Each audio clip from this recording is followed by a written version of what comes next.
हमने इसको उपदेश दे दिया। 7-8 वर्ष के जमुना दास था जो, उनको नाम दे दिया और सिर पर हाथ रख दिया कि ये घर में भगत हो जाएगा, संत होगा। तो वही जमुना दास चौबारे में बैठ कर भक्ति करा करता था। एक बार कहते हैं उनके घर वाले बोले रहे जमुना दास कहाँ कि आप ऊपर बैठे सो और बल भरे बंद रहे सामने यानी वृक्ष के नीचे, गर्मियां के दिन थे, हम फलाने काम में जाऊं से और बैल देखता रहिए। अका अच्छा जी।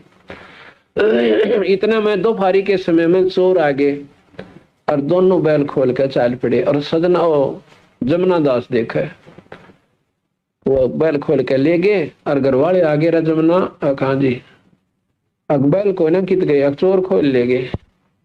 तो भले पुरुष फिर तेरे कह गए तो देखता रहिए। नवराज देखो था मैं जब बता दिए ना, देखो तो मैं क्या बताऊंगा तारे से।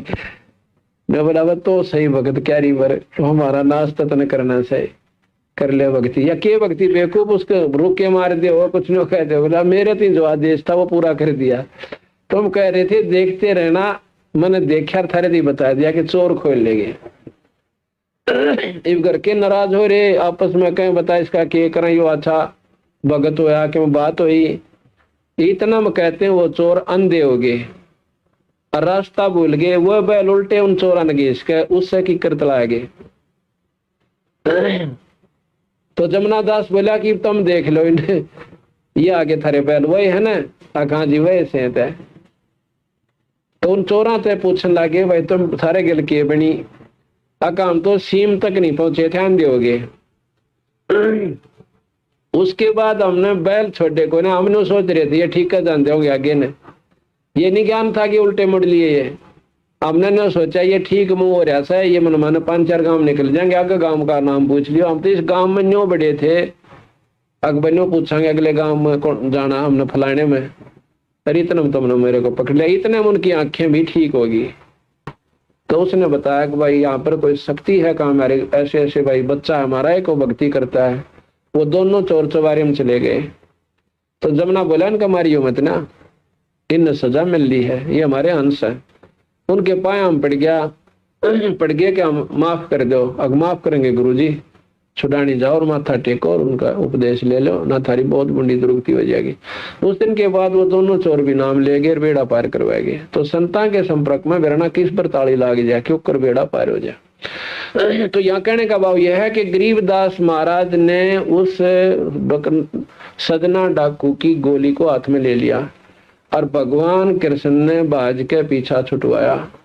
वो तो चलते हैं लिखी हुई, यानी जो जैसे घटना घटनी से ऐसे ही करेंगे। वो उनके बस की बात नहीं। ये कठपुतली बना रखे निरंजन ने, और इन समर्थ का सामने कुछ ना अड़ता। ये जो चाहे सो कर सकते हैं। एक बार लिखा हुआ जीवन चरित्र में कि छारा गांव के ऊपर, छारा में दलाल हैं, आसपास कई गांव जो हैं वो राठियों के हैं। और पहले क्या होता था कि एक कौम यानी जाति विशेष या गोत्र विशेष इकट्ठा होकर और दूसरे गांव में लूट लिया करता था, उसको दाड़का करते थे।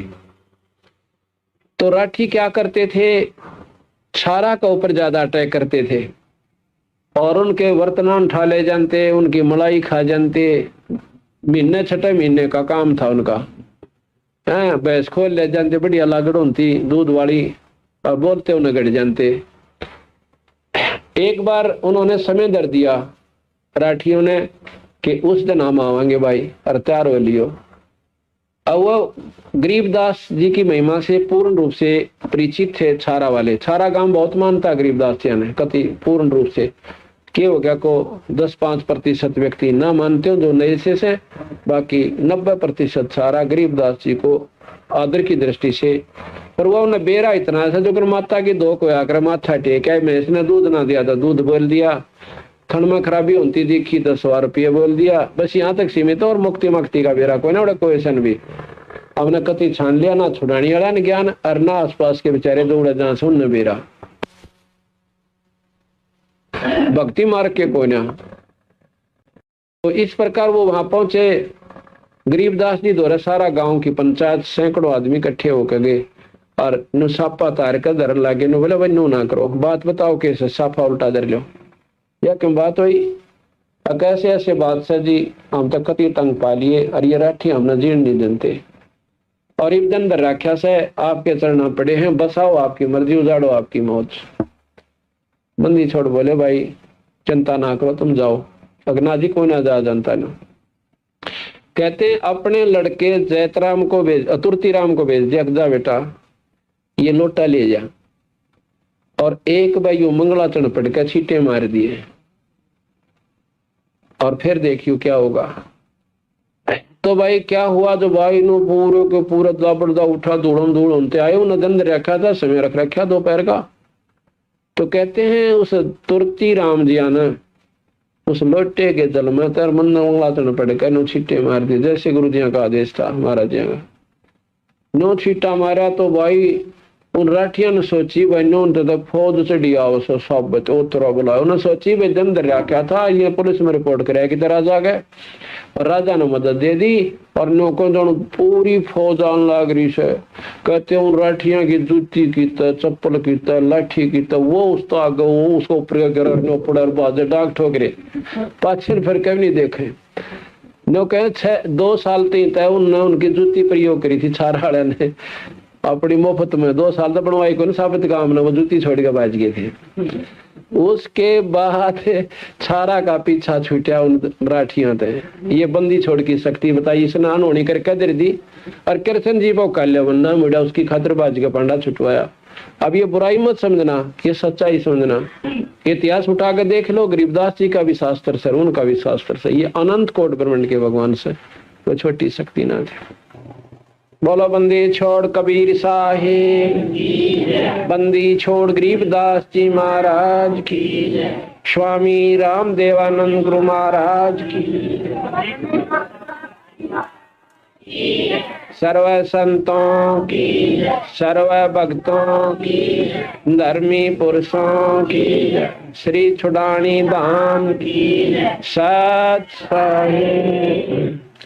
गरीब नमो नमो सतपुरुष को नमस्कार, गुरु के नहीं सुर नर मुनि जन साधवा संतों सर्व सतगुरु साहेब संत सब है दंडोतम प्रणाम, आगे पीछे मध्य हुए तिनको जा कुर्बान, निराकार निर्विषम काल जाल भय भंजनम, निर्लेपम निज नीर गुणम अकल अनुवेश सुरति समाप्तम, सकल समाना नीर तल उजल हिरंबर अर्दम, बेपरवाह था वार पार नहीं मैं तम गरीब जो सुमर सद होई, गणनायक गलता ना करो अनुग्रह सोई, आदि गणेश मनाऊं गणनायक देवन देवा, चरण कमल लाऊं आदि अंत करु सेवा, परम शक्ति संगीत सोई, अविगत गुण अतीतम सत्तर पुरुष निर्मोही, जगदम्बा जगदीश मंगल रूप मुरारी, तन मन भक्ति मुक्ति भंडारी, सुर नर मुनि जन ध्यावे, ब्रह्मा विष्णु महेशा, शेष शेष मुख पूजय आदि गणेशा, इंद्र कुबेर सरीखा, वरुण धर्म राय ध्यावे, समर्थ जीवन मन इच्छा फल पावे, 33 कोट अदारा ध्यावे, शेष 88 जल पारा कट है, 33 कोट अदारा ध्यान से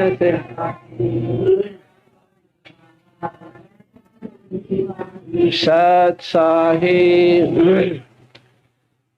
आज दिनांक 2 जून 1999 ये बंदी छोड़ा आश्रम करो था। ये विशाल सत्संग का दूसरा दिन है। जैसा कि कल आप सुन रहे थे,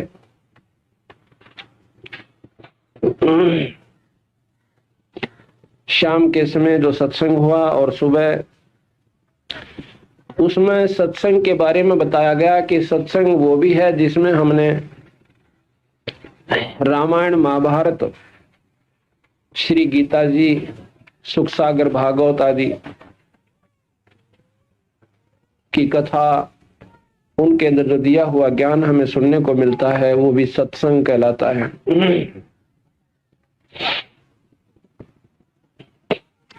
और एक सत्संग हम आपको बताएंगे जिसमें पूर्ण रूप से जानकारी दी जाएगी कि जीव कल्याण, आत्म कल्याण, जन्म मरण का दुख किस प्रकार हमारा दूर होगा, किस प्रकार आत्म कल्याण होगा। जैसा कि कल बताया था कि केवल किसी धार्मिक शास्त्र के पाठ करते रहने से जीव का कल्याण नहीं हो सकता, जन्म मरण नहीं मिट सकता। अगर वो उन सुनी हुई कथाओं को अपने ध्यान में रखता हुआ और अपने जीवन को उसके अनुसार ढाल भी लेगा तो भी उसका जीवन सुखदायी जरूर हो जाएगा आने वाला, जब उसको मनुष्य शरीर प्राप्त होगा, यानी कष्ट कम होंगे। लेकिन लक 84 नहीं मिट सकती। जन्म मरण इस 3 लोक की भक्ति थे, चाहे वो मुसलमान साधना है और चाहे हिंदू साधना है या अन्य क्रिश्चियन साधना है, ये सिर्फ 3 लोकताएं की भक्ति है। ऐसा कबीर साहब और गरीबदासियों ने बताया। अपने नाम की भिन्नता कर रखी है। हिंदू विष्णु कहते हैं, मुसलमान शक्ति का नुमाइंदा मूसा जी को मानते हैं। हिंदू ब्रह्मा कहते हैं सृष्टि के रचने वाला यानी आदि पुरुष, और वहां मुसलमान भाई उसको आदम कहते हैं। हम हिंदू जो हैं यहाँ पर शिव को की महिमा गाते हैं, तो वहां पर शिव के स्थान पर मोहम्मद साहब को ज्यादा महत्व दिया जाता है। नाम भिन्न है, शक्ति ज्यों की त्यों है। मोहम्मद साहब की उपासना सारी शिव की उपासना है। तो महाराज कहते हैं ब्रह्मा विष्णु महेश शिव की साधना, चाहे वो किसी भाषा बदल कर, जैसे हम वैकुंठ कहते हैं हिंदू, वैकुंठ हिंदी का शब्द है, संस्कृत का। स्वर्ग हिंदी का, वैकुंठ संस्कृत का, और बहिष्त उर्दू का शब्द है, उसी स्वर्ग को कहते हैं। अब नाम बदल लेने से कोई फर्क नहीं पड़ता।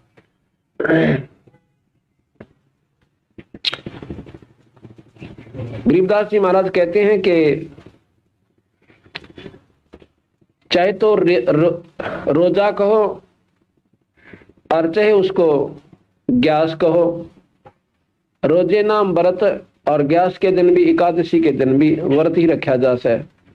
और कहते हैं कहने ही में भेद है, रसोई में नाज। कुछ भी बना लें उस दिन, यानी वस्तु वाकी वाह है, लेकिन कर्ण में अंतर है, भाषा का भिन्नता है, तो इससे कोई फर्क नहीं पड़ता। तो कबीर साहब के अनुसार, गरीबदासियों के अनुसार, ये तीनों साधनाएं कुछ लाभदायक जरूर हैं, लेकिन पूर्ण रूप से आत्म कल्याण नहीं कर पाती, जिसका परिणाम ये होता है कि लक 84 जन्म मन जीव का नहीं मिटता। अब कई भाई कहते हैं कि मुसलमान धर्म के अंदर पुनर्जन्म को नहीं मानते। उनके ना मानने से यह घटना खत्म नहीं हो सकती, क्योंकि आज भी प्रमाण हमारे पास सैकड़ों प्रमाण हैं, जिन बच्चों ने आकर के अपने पुनर्जन्म की कथाएं सुनाई हैं, और आज भी वो मौके पर विद्यमान है, वहीं पर है। और उनमें से एक कथा हमारे पास अभी भी मेरी जेब में डली हुई है, जो कि बहुत लेटेस्ट है। वो आपको पढ़ के सुनाता हूं। इससे पता चलता है कि सच्चाई के सामने बनावटी जो अपने नियम है, अपने अनुसार जो अपने धारणाएं कर रखी, वो गलत है, वो हमारे को कामयाब नहीं होने देंगी। तो सब जो जिन्होंने ये बताया कि जन्म मरण बहुत जरूरी है, क्योंकि गीता जी को हम सबसे उत्तम शास्त्र मानते हैं हिंदू धर्म के अनुसार, और उसमें भगवान कृष्ण खुद कहते हैं कि ये जीवात्मा अपने पुराने शरीर ने त्याग कर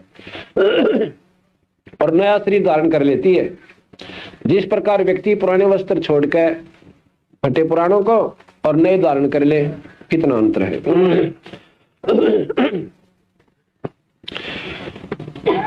ये 15 मई 1999 दैनिक ट्रिब्यून की खबर है।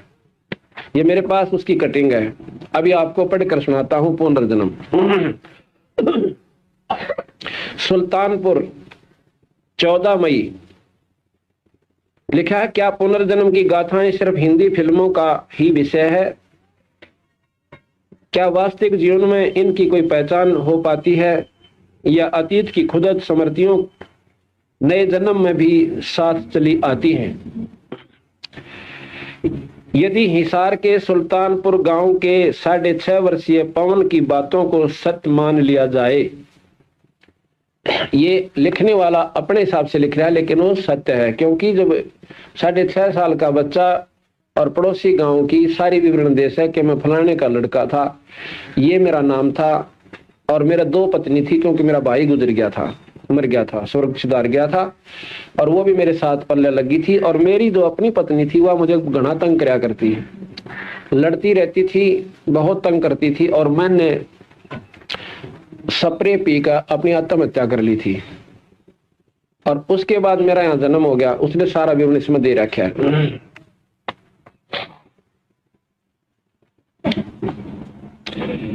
जाए तो हिंदी फिल्म सत्य मान ली जाए तो हिंदी फिल्मों की कहानी के लिए मसाला सहज ही उपलब्ध हो जाएगा। ये तो उस लेखक की अपने विचार दे रहा है वो, लेकिन सच्चाई साथ में लिख रहा है कि वो ऐसे ऐसे मेरे साथ उसके सामने बात हुई उस पवन कुमार से। सुल्तानपुर गांव के एक किसान सतवीर सिंह के घर 6.5 वर्षीय पूर्व जन्म बालक का नाम पवन रखा गया, लेकिन 4 साल तक आते आते पवन लाडवा गांव की बात करने लगा। 4थे साल तक वो कर रहा है इन बातों को। सतवीर उसे डांट कर चुप करवा देता। यो सतवीर के पवन समेत 2 लड़के व 2 लड़कियां हैं, जिनमें पवन सबसे छोटा है। सतवीर का कहना है कि इस वर्ष होली वाले दिन जब उसके हाथ पर मेहंदी लगाने लगे, तब पहले तो उसने टोकते हुए कहा कि मानसा के हाथा पर मेहंदी ना लगाते, यानी अपनी भाषा में बोला कि मानसा के हाथ पर मेहंदी नहीं लगाते। क्या फिर उसने जोर देकर कहा कि हाथ पर उसका नाम इंद्र सिंह लिखवा दो। उसने अपने पिता का नाम हरि सिंह बताया और अपने आप को लाडवा निवासी कहा। धीरे धीरे ये बात चल निकली। लाडवा के एक महिला आई। लाडवा गवांड पड़े से बिल्कुल सीम लग गया, जैसे डीगल और करौथा की आपस में। लाडवा की वो एक औरत आई, एक महिला वहां पर गई हुई थी अपने किसी कामवश, और पवन कुमार ने उसे पहचान लिया। उल्लेखनीय है कि लाडवा और सुल्तानपुर के बीच दूरी सिर्फ ये 8 किलोमीटर है। उसने 8 किलोमीटर बताया। इंद्र सिंह के रूप में पवन ने बताया कि उसके 3 लड़के व 3 लड़कियां थी। दूसरे भाई की पत्नी छोटो से उसका उसकी दूसरी शादी हुई थी, क्योंकि भाई की मृत्यु हो गई थी। दूसरी पत्नी से इंद्र सिंह का झगड़ा रहता था। घरेलू विवाद से परेशान होकर इंद्र सिंह ने आत्महत्या करने का मन बनाया। खेत में पहले से ही स्प्रे की बोतल दबा कर रखी थी। एकांत देखकर स्प्रे पी ली। उस दिन किसी मामले में गांव में पहले ही पुलिस आई हुई थी। पत्नी ने बिना ज्यादा बताए दाह संस्कार भी कर दिया ताकि कहीं मामला बिगड़ ना जाए। इस तरह इस लीला समाप्त करने के बाद इंद्र सिंह का कहना है कि राम ने 3 महीने उसे रखा, फिर उल्टा छोड़ दिया। वह लाडवा से सुल्तानपुर अपनी दादी के पीछे पीछे आया, जो अब उसकी दादी है पौन रूप में। कहते हैं मैं उसके पीछे पीछे लग लिया, जैसे प्रेत आत्मा आया कर, ऐसे वो जीवात्मा उसके पीछे पीछे आया और घर के किवाड़ के पीछे छुप गया। दादी ने लड्डू जलेबियां बालूशाही बांटी। इंद्र सिंह कभी कभी कविता करने की तरह कहता है, नदी के जड़ में खेत, खेत में झोंपड़ी, कीकर का पेड़, और सपड़े पीकर मरा क्योंकि लुगाई से बिगड़ गई। छोटा सा बच्चा ये बातें अपने आप बोलता रहता है, 6.5 साल का। बस एक छोरी थी मेरी तरफ, वो लड़का कहता है कि बस एक छोरी थी मेरी तरफ, बाकी सब थे माँ के साथ, माँ की ओर। घर में 2 कमरे, बीच में डोडी, ऊंची जगह पर घर। ये सब बातें इंद्र सिंह एक ही सांस में या सिलसिलेवार नहीं बताता, इसलिए इंद्र सिंह उर्फ पवन के मुंह की परीक्षा करनी पड़ती है। कभी वह बिस्कुट खाता है जैसे बालक से, कभी खान लग जाए, फिर अपने आप बांटने लग जाए। जब वो बोल रहा है, जब देखना पड़ा कि अब ये कब बोलेगा, वो ध्यान करके सुनना पड़ता है। कभी कोल्ड ड्रिंक तो कभी उसका मूड उखड़ जाता है, कभी शर्मा जाता है, कभी शुरू में ही कह देता है कि लाडवे का इंद्र हूं, मेरे बाप का नाम हरि सिंह था। पवन के पिता सतवीर का कहना है कि चर्चा सुनकर लाडवा के कुछ लोग आए। उनमें इंद्र सिंह ने अपने बेटे आजाद को पहचान लिया। यानी पवन 6.5 साल के बच्चे ने अपने जवान बच्चे को पहचान लिया, जो इंद्र सिंह रूप में लाडवा में था। एक व्यक्ति को उसने पटवारी कहा और बताया कि DT 14 मकोड़िया ट्रैक्टर मारा 7 जगह था इसके लिए, और मेरे पास बैठकर 5-5 बोतल शराब की पिया करता था ये। अभी तक इससे 650 रुपये लेने हैं मैंने, और वो भी स्वीकार करता है। अपने इस जन्म के भाई को वह कहता रहता है कि राइफल संभाल कर रखना। जो ई पवन का छोटा भाई है ना, उसने नो कहा बंदूक रखिए साथ में, कदे वारांड आ जाए, इसमें न्यू लिख रखा है। कहते हैं राइफल संभाल कर रखना, नहीं तो वारांड आ जाएगी और तुझे तो मुझे भी मरवाओगा। 6.5 साल का बच्चा, इतना भय बढ़ा हुआ उसके दिल में कि न्यू कहा है कि बंदूक ने चौकीदार कड़ा बंदूक, वो तो एक उसकी पिछली जो डर है वो भावना उगज रही है। अपने इस जन्म के भाई को वह कहता रहता है कि राइफल संभाल कर रखना, नहीं तो वारांड आ जाएगी और तो मुझे भी मरवाएगा। उसके अंदर अपनी पत्नी के प्रति नफरत इस जन्म में भी साथ चली आई है। वह साफ कहता है कि लाडवे के और लोगों से मिल लूंगा पर उस रांड से नहीं मिलूंगा। अब 6.5 साल का बच्चा ऐसे बोल रहा है जैसे बहुत बड़ा आदमी बात किया करे। पवन पहली कक्षा में सुल्तानपुर के ही सरकारी स्कूल में पढ़ता है। फिर भी जब से उसके पुनर्जन्म की चर्चा फैली है, उस बच्चे उसे छेड़ते हुए पूछने लगते हैं, हाँ तो इंद्र सिंह तेरे कितने छोरे छोरियां हैं। इस पर पवन की पढ़ाई भी प्रभावी हो रही है और दूसरे उसे अब दूर दूर के लोग देखने आ रहे हैं। आंसी के पूर्व विधायक अमीर चंद मक्कड़ भी उसको देखने गए। अब ये तो बहुत नजदीक या नियरेस्ट है, बहुत मतलब ताजी घटना से।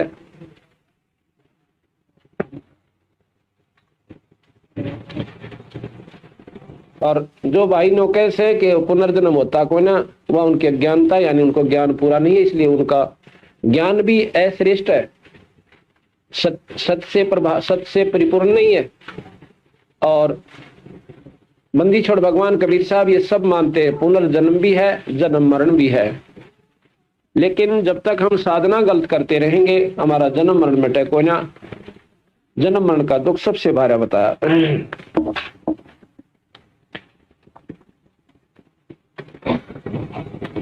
तो कहने का भाव ये है कि हमने मेरे दिमाग पर, हालांकि मैं हिंदू पद्धति का बहुत ही अच्छी तरह साधक उपासक था, वैसे तो सभी भक्तात्मा जिसने जितना ज्ञान से, जो भी जिस इष्ट धर्म पर हैं, मजहब के अंदर उत्पन्न हो रही से, अपनी साधना कोशिश करती हैं करने की।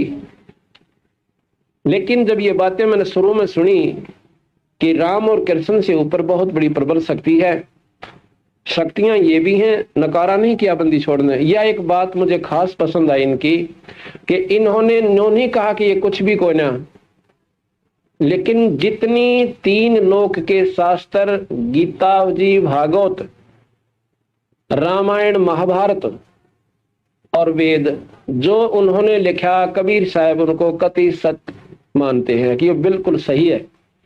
और क्योंकि उसमें जन्म मरण नहीं मिटता, ये दुख भार्यास है, तो फिर चेष्टा हुई कि ऐसा भी कोई शास्त्र है ऐसी भी कोई दवाई है जिससे जन्म मरण भी मिट जा? तो चलो ये शास्त्र अनुसार, इनके अनुसार तो हम साधना कर ही रहे हैं, और साथ में विवेक होया कि आज में हम हिंदू हैं और मेरा शरीर छूट जा, पुनर्जन्म होना ही होना है।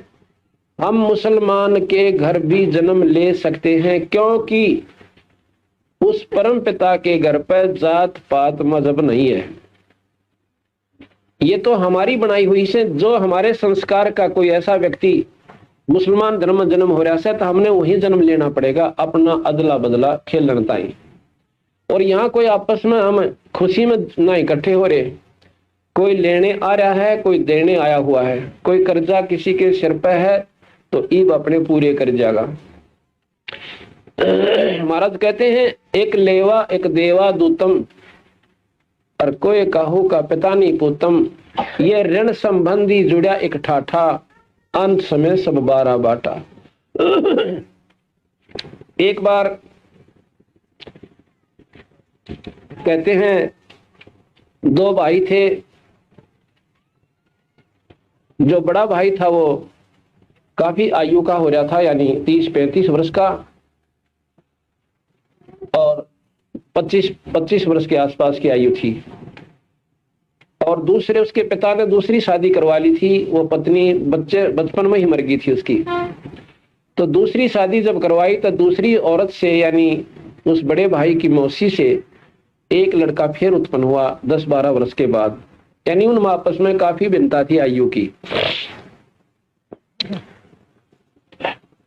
और अच्छी जमीन थी, बढ़िया काम था, बड़े भाई की शादी हो चुकी थी। एक बार क्या हुआ कि वो छोटा भाई जो था बीमार हो जाता है, मौसी वाला लड़का बीमार हो गया तो काफी इलाज उलाज की भी कोशिश की। आप अंत में दोनों पति पत्नी यानी भाई भाभी उस छोटे भाई की बतलाने लगे आपस में, कहने लगे कितने पैसे ला दिया हमने, यो ठीक भी ना होता। और फिर विचार आया कि क्यों ना इसकी टिकट कटवा दें, डॉक्टर ने कह के, और इसको जहर का सुआ लवा दे। किसने बेरा पाटा है कौन जाने इन बातों ने, सोचे तो भाई बीमार था मर गया, कट्टे रहन टंटा मिटा, रोज बादशाह बोलने हमारे को देखा जनता।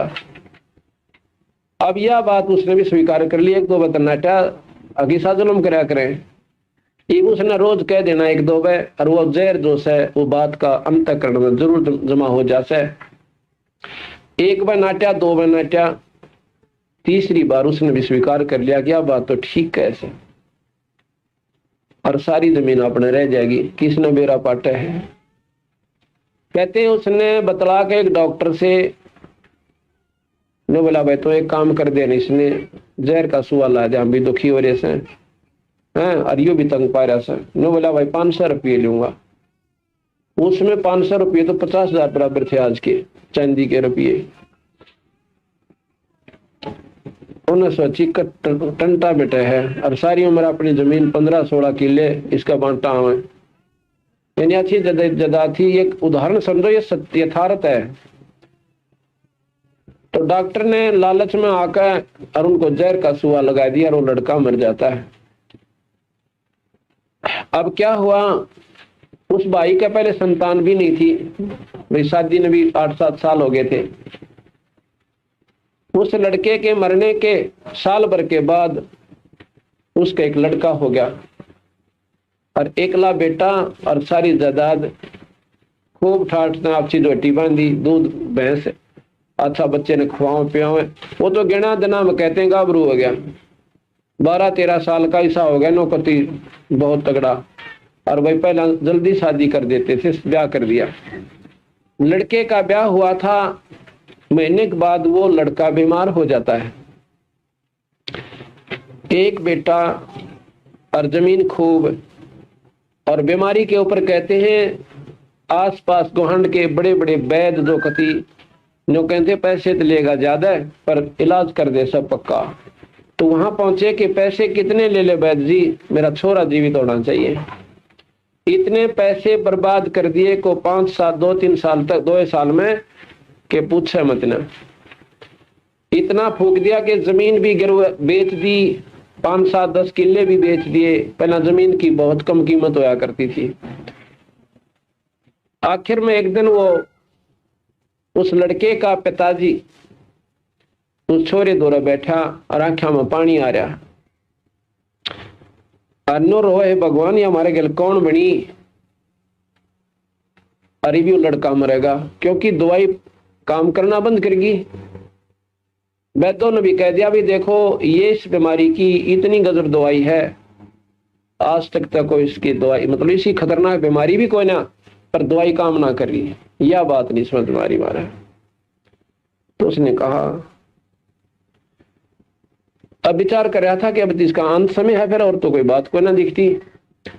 उस समय वो लड़का सामने बैठे हुए अपने पिता को कहता, भैया जी अब भाई कहा, और उसकी आवाज ऐसी आई जैसे इसका भाई मरा था। वो नो की नहीं आवाज आई तो वो एकदम चौकन्ना हुआ कि भाई की आवाज कहां से आएगी। वो फिर बोला, भैया जब देखा कि लड़का बोला है, ने बोला, ना बेटा मैं तेरा बाप सू। अब छोड़ बावड़ा के दे इन बातों में, कौन किसका बाप और कौन किसका बेटा यहाँ पे, मैं तेरा भाई हूं और वो हूं जिसने जहर देकर मरवाया था। तूने मुझे जहर देकर मरवाया था और आज मैं वो अपना बदला लेने खातिर तेरा जन्म लिया। और इब इतने पैसे बाकी रह रहे लाकड़ियां के और कफन के, अपना हिसाब चुकता हो जाएगा और कर ले इकट्ठे, पहले आध घंटे में मैं शरीर छोड़ जाऊंगा। उसका आए पसीने, अब नो तो मेरा पाट गया कि तेरे कर्म का फल है भाई।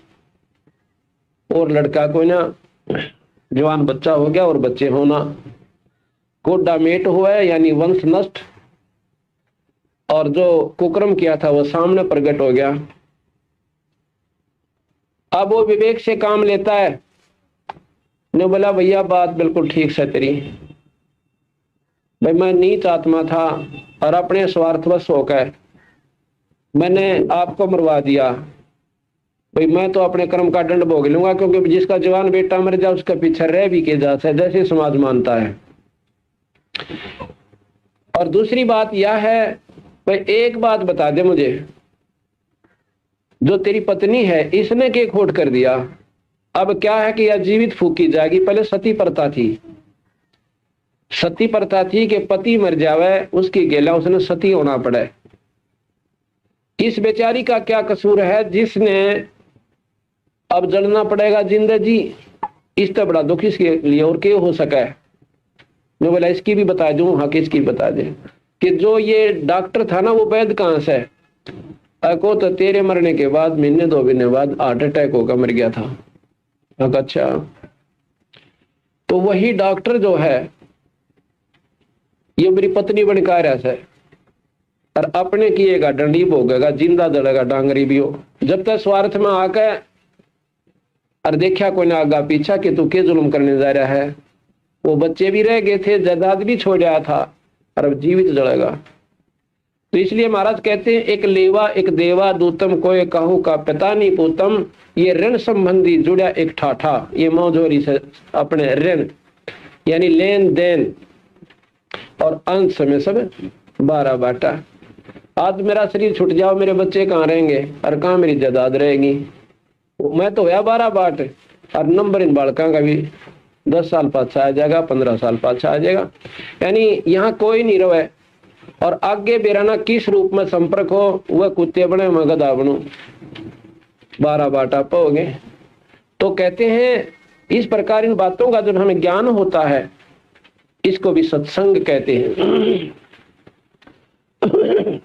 तो कबीर साहब का असली उद्देश्य कहने का यह है कि भाई जो साधना तुम कर रहे हो ये तो अपने अदले बदले तक सीमित है, किए हुए कर्म का दंड प्राणी भोगता रहेगा और शुभ कर्म का फल भी भोगता रहेगा। पर भाई ना 84 मिटे और ना जन्म मरण मिटे, और ये सबसे बड़ा दुख। तो हमने यह चेष्टा बढ़ी कि भी ऐसी कौन सी बात पाओगी जो कबीर साहब बताना चाहो से, कोई बात तो होगी जब इतना ठोक के ये कह रहे से कि इनसे ऊपर और शक्ति है जो जन्म मरण में मिटा सकती है। और सबसे बड़ा दुख यहाँ पर जन्म और मरण का है। आज देखो हमारे सारे बच्चे भी हैं और बैठाठ हो रहे हैं और इतने सुख महसूस कर रहे हैं हम अपने आप में, जिनके पास सारी सुविधा, जैसा उनका अपना विचार से संतों की दृष्टि से सुखी नहीं हुए, क्योंकि कैद में सुख कौन मान लेगा। और इसी बूंदी कैद, इसमें नो बना बेरा कब यहां से के कर टूट जा। तो और कल मेरा शरीर छूट जावा तो या ठाठ गए, ये बच्चे भी जाएंगे। अंत में मैं जब मरती हाना इस प्राणी का हाल देखा है, कोई नो बता देना तेरा असाध्य रोग हो गया और कैंसर बन गई या कोई और ऐसी बीमारी कि इसका इलाज कोई ना, और फिर उस बच्चे के, उस व्यक्ति के विचार सुने, उसके मन की भावना देखे। अगर मेरे कोई ऐसा कह दे तो फिर मेरे बारे में देखना, मैं कैसे विचार पाऊंगे मेरे। इतनी जैसे वो जायदाद औलाद इतनी याद आवेगी, आए मेरे बच्चा का क्या बनेगा, मेरी जायदाद ने कदे बालक पाछे तो खराब ना कर दे, इनका कौन रखवाला होगा। ऐसी ऐसी चिंता मोर दूना जल्दी यानी खत्म हो जाएगा। और फिर मर के जहां आशा ता बासा हुई, उन्हीं के मन मन बैल बन के आ जावे, और वही बच्चे फिर जोड़ के बैल में और उसके ऐसे मोटे मोगरे मारेंगे उस पिताश्री के, और पूरी चाल देखेंगे उसकी। तो महाराज कहे यो दुख पाड़ते वारा हो गया तेरे जान ने। इसके बारे में बताते हैं कि एक बार कबीर साहब एक बहुत बड़े सेठ के पास गया। सेठ से कहने लगा, भाई महाराज जी जाकर खड़े हो गए, और सेठ ने ठाई दोनी, अगले अगना भाई ये ना लेता मैं, और के लेगा अग में कुछ देन आया सुनते रहते हैं। क्यों, उनकी हंस आत्मा थी, जैसे बलक बुखारे के बाद गेला बंदी छोड़ने, उसके साथ कितने तरीतर करने पड़े उसके आत्म कल्याण के लिए। कहने लगा मैं तेरे को कुछ देन आया सु भाई। उसने सोचा भाई साधु साधी कैसे कुछ हो सकता है, कोई सा वरदान दे दे, धनाढ़ हो जा।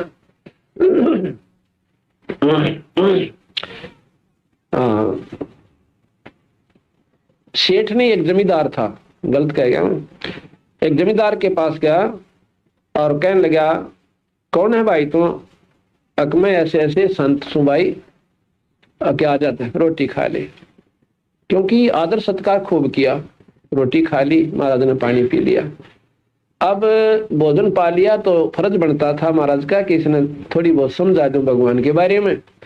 कहने लगा, भाई आजा भगत जी बैठ जा मेरे पास। अक बैठ गया जी, कि भगवान का नाम लिया करो, ये 2 दिन का जीवन से सदा जग में ना रहना, और परमात्मा के नाम बिना अगले जन्म में बैल बन जाएंगे, न्यो हो जाएंगे, फलान हो जाएगा। काफी समझाया। वो कहने लगा, महाराज जी बात तो आपकी बिल्कुल ठीक लगा मैंने, पर एक बात से क्या कि अभी तो मेरे बच्चे छोटे छोटे हैं, ये थोड़े सियाने हो जाएंगे ना, और फिर एक बार दर्शन दियो, एक महीने ब्याह दो, इनकी शादी कर दो, मेरा फर्ज उतर जाए, और फिर मुझे आप मेरे साथ आई, मेरे पास आइयो, और मैं जरूर आपकी बात मान लूंगा।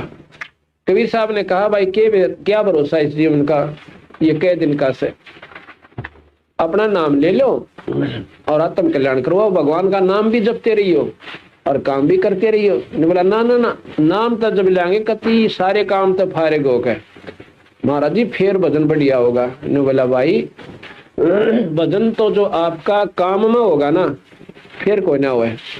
आप सुबह हड़ जोड़ते हो और हड़ के साथ साथ मैं एक नाम दूंगा, उसके पीछे पीछे अपना वो भजन करते रहना।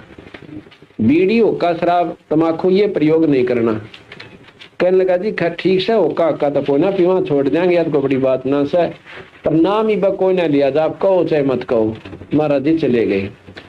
कब आते हैं? जब उसने शादी कर ली सारे बच्चों की, और एक आधा पोता हो लिया, एक पोता हो गया, एक दो बच्चे, यानी तकरीबन सब बच्चा हो गए। कबीर साहब फिर गए, कहा गया महाराज जी, कहा गया भाई रोटी खा ले, भोजन पा लिया। महाराज जी ने फिर वही चर्चा करी कि तो भाई भगत जी आप फारिग हो लिए और नाम ले लो। ने बोला, महाराज जी एक बात बताऊं आपने कि नाम क्यों कर ले लो, छोटे छोटे पोते और ये पोती, बच्चे करें खेत में काम और मैं इन्हें घर में देखू सू, अगर मैं नहीं संभालूंगा, मैं नाम पर लाग गया, तीन बच्चा ने कौन रखेगा और खेत में घना नुकसान हो जाएगा। ने बोला भगत जी अर्तन की वायदा कराया था, अग बात तो आप ठीक कहो सो, पर समय भी तो देखा जा से कोई ना सूत मान दी। ने बोला भाई 2 दिन का जीवन है, शरीर छूट जाएगा, बिरान मैटी होगी। अगना महाराज जी देखो फिर मिलियो कभी आकर के। अब क्या होता है, अब भाई 5-4 साल में उसकी टिकट कट गई, यानी वो शरीर छोड़ गया और फिर बैल बन गया। महाराज जी आए 10 साल के बाद, उसने आके पूछा भाई वो औरतें भाई घर में, कहा थारा वो कहाँ गए सुसर जी? महाराज जी उन्हें तो 3-4 साल हो गए, वो तो देहांत हो गया उनका। मर गया? कहाँ मर गया? तो महाराज जी ने तो ज्ञान था ही सारा, तो कहने लगे देखा को तो भाई बैल बन के और उन बेटिया का लाग रहा से खिंचाई करन। खेत में पहुंचे, जाके उन्हें हल रुकवा लिया। महात्मा ने वो बालक भी जाने थे महाराज जी को, आ जाओ महाराज जी बड़े दर्शन दिया, आ जाओ बैठ जाओ। बैठ गया भाई ने बोला भाई एक बार इस तरह बैल तो बतला लो 2 बात। किसते के बतलाओगे? बताऊंगा, फिर बताऊंगा, इससे के बतलाऊंगा। तो उसके कान में जाके कहने लगा सुना चौधरी साहब के हाल से। वो नो कान ठाए उसने, महाराज जी की शक्ति ने झोटा बुला दिया गरीब कबीर साहब ने। कहने लगा अक भले पुरुष में के क्या करता तेरे ते जीवात्मा तो को ना मान्या। अके क्या करता महाराज जी, आप तो घर उजाड़न की बात करो, सारी काम छुट्टिया करे थे। न्यू बोला भले पुरुष तो बैल बन गया रे, तक ने के बेरन बातांगा आपने सारा ज्ञान को ना। बोला अच्छा क्यों करे कि मेरी जगह मान ले कोई और निकम्मा बैल आ जानता तो थोड़ा काम करो और बालका का नाश हो जाता। बोला निर्भाग तो दिमाग कती पशु ठीक का पशु बनाया भगवान ने। तो अच्छा बीरा करके खिंचाई तू लग गया। आंखा में ढी डारी पानी पड़े और फांसा में अगर नंगे पैरान ऊपर तो बालक मारे सटे उसके और फिर भी नो खूब राजी हो रहा। ये ममता इतनी कसूती गाइड रखी इस कालबली में, इतना अंधेरा कर रखा है। उसके बाद बताते हैं वो बैल भी शरीर छोड़ गया और फिर वो सर्प बन गया और कितना 200-400 रुपये दाब के साल में दबा रखे थे, यानी मकान के बीच में। वहां पहुंचा सांप, क्यों सांप उन्हें ढूंढता है डरने का, पैसे के ऊपर आता सर्प। औरता ने उसके छोरे की बुआ ने देख लिया, सांप सांप रुक के मारे। वो बालक आके लड़किया ने और लाठी लाए और बाजते बाजते को मोरी में निकलने लगे। 1-2 लाठी लाएगी और वह सांकड़ी गई टूट, वो जो उसकी आडी हुआ करे माड़ी माड़ी हुआ अच्छी छितगी और वह तड़फन लाग रहा कुआ पाछे तल्ला कुआ आगे थे और मोरी तो बाहर निकल गया पड़िया, दूर सी जाके निकल गया जहां वो दिखाई ना दे सके। तो कबीर साहब वहां जाकर कहने लगे सुना भाई चौधरी साहब ई बोल के सलाह से तेरी। ने बोला महाराज जी तो जमाने कम में बालक से मेरी एक नहीं सुनते, मैं गया था धन बताने तो मेरे पीछे पड़ लिए। ने बोला ईब के सलाह है आगे मेरा पीछा छुटवा दो। तो कहते हैं समझ मत आई पर सांकड़ी तड़ुआ का ही तरह यहाँ क्यों कहावत सी है कि मान्या तबर बेटी के बाप है हाड़ तड़ुआ के मान्या। तो कहते हैं फिर उसका सर्वजूनी छुटवा के उस आत्मा को फिर दोबारा जन्म दिया और फिर उसकी भक्ति का अधिकारी बना के जब उसका छुटकारा करवाएंगे। तो इन बातों को चाहे उदाहरण समझ लो, चाहे सच्चाई से नो की नो, इन चाहे कितने बिड़ा लो कहीं पर लगा लो, पर बात सत्य है और इसी का प्रमाण से भी शास्त्र भी दे हैं।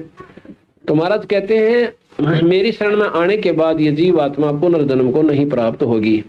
अगर पुनर्जन्म हो भी गा तो मनुष्य का होगा। मानव शरीर स्त्री या पुरुष दोनों को मानव शरीर कहते हैं। अंग्रेजी में इसको ह्यूमन बॉडी कहते हैं और इसमें बताया है कि आप बेशक आके हमारी शरण में आके देख लो। कहते हैं मासा घटे न तिल बढ़े बिद ना लिखे जो लेख और साचा सतगुरु मेट के भाई ऊपर मारे मेघ। जैसे कल मैंने बताया था अहिल्या को रामचंद्र जियों की पैरों की धूल लगने से वो दोबारा स्त्री रूप मिल गया। ऐसा क्यों? क्योंकि ये पहले कहा गया था, ये होना था। ये तो गौतम ऋषि जी ने पहले ही कह दिया था कि त्रेता युग में भगवान विष्णु रामचंद्र का अवतार बना कर जाएंगे, उनके पैरों की धूल लगेगी तो दोबारा वो स्त्री रूप में आ जाएगी। ये लिखी हुई थी, ये विधाता का लेख था, इसको कोई नहीं मिट सके। फिर बताते हैं कि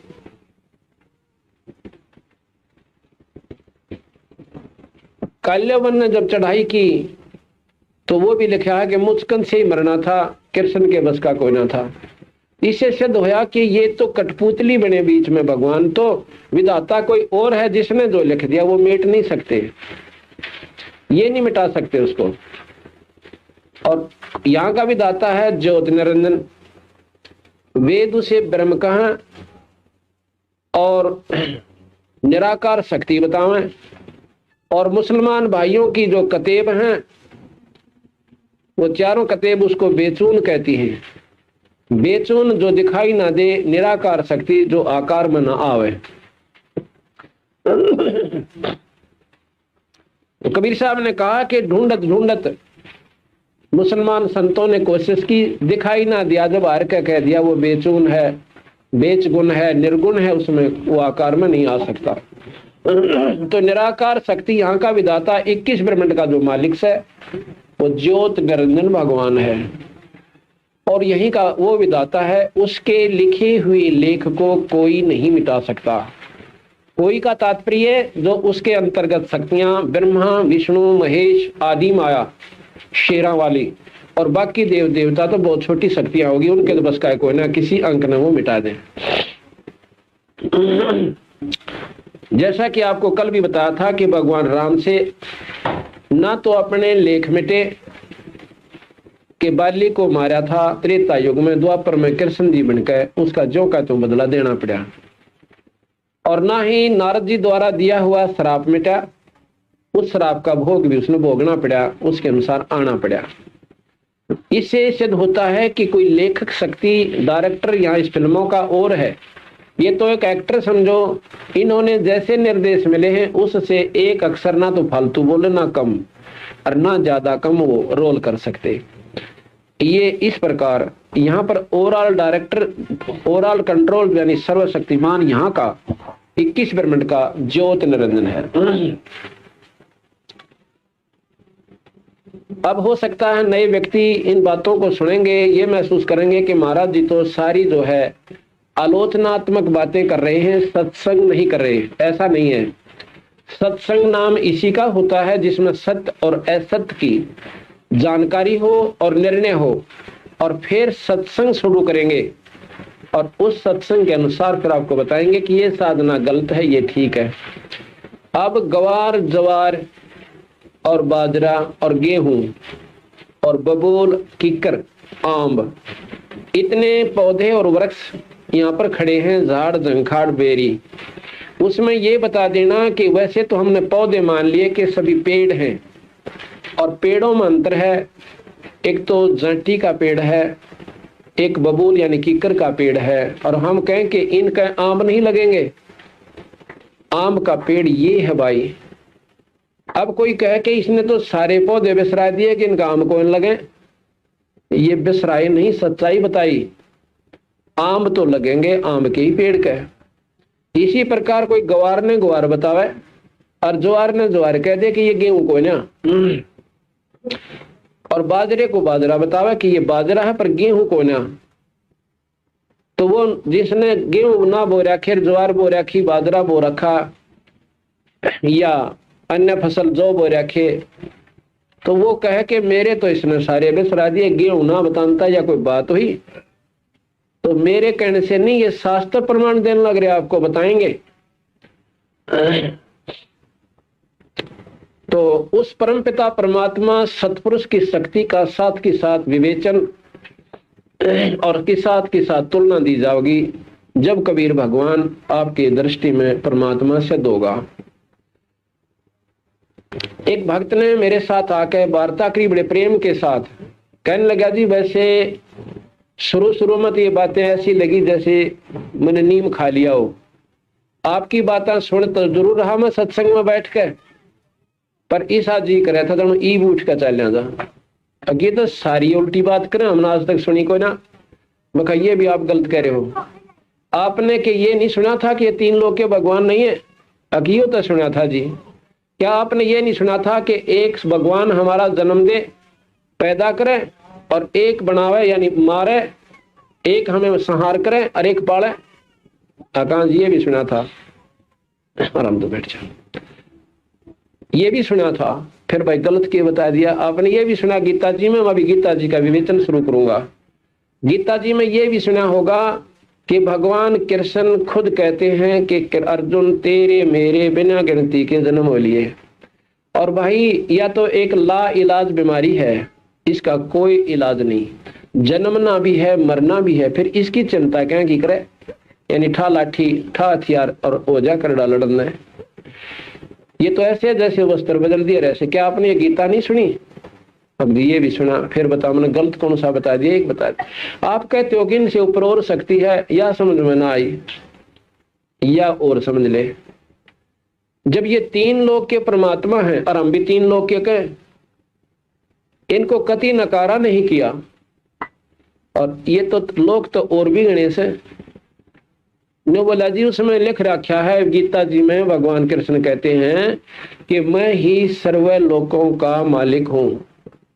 तो उसमें भाई कृष्ण जी को ना बोलते, वो निरंजन बोलिया उसमें। ने बोला जी अभी क्यों बात हुई, वो को भूत थोड़ा सा उसमें बढ़ जा, जब भले पुरुष एक भूत बढ़ सके दूसरे में, तो निरंजन में बढ़ती आना के देर लगेगी। भूत के तुमने दिखे से अग्ना जी, और वो दूसरी आत्मा माँ का अपनी पूरी खेल से खेल है। अपना दिया क्यों कर मान ले कि निरंजन उसमें दूसरे के शरीर में आ जाए और अपनी बात अपनी प्रभुता जता दे, अकिया पक्की, या मैं आपको बताऊंगा। ऐसा तो हमने कोई नहीं सुना कि एक जीवात्मा दूसरे माँ का अधिकार जमा ले शरीर में। हमने बताया कि ये तो हजारों प्रमाण तो हमारे दो रहे हैं।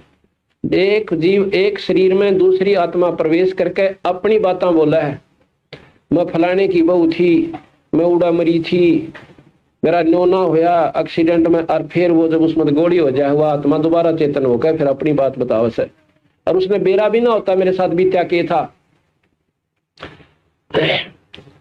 परंतु भाई ना तो जिसने पूर्ण ज्ञान हो वो तो 8 तला लेगा, बुद्धि ना गनी सरकन दे, कुछ इष्टवादीता सतावा हमने।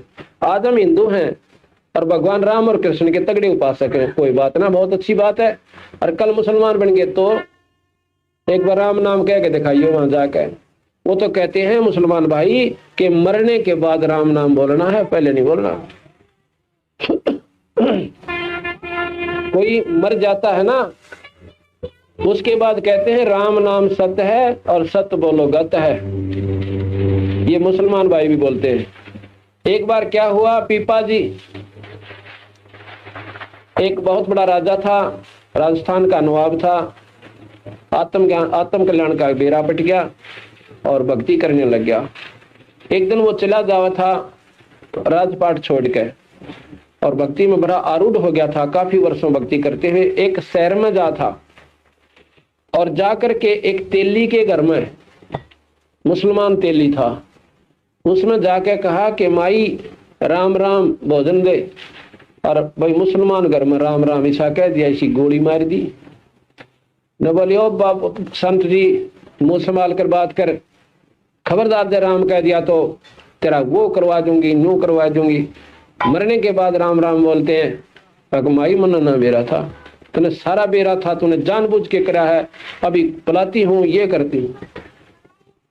तो तेलन बोली तेरा कौन इसम, गरीबदास जी महाराज ने लिखा अपनी वाणी में, पीपा बोले तेरा मरियो खसम। इतना कहते हैं कि तेली जो है बैल की खातर न्यार रोड़ा था, उड़े लुढ़क गया।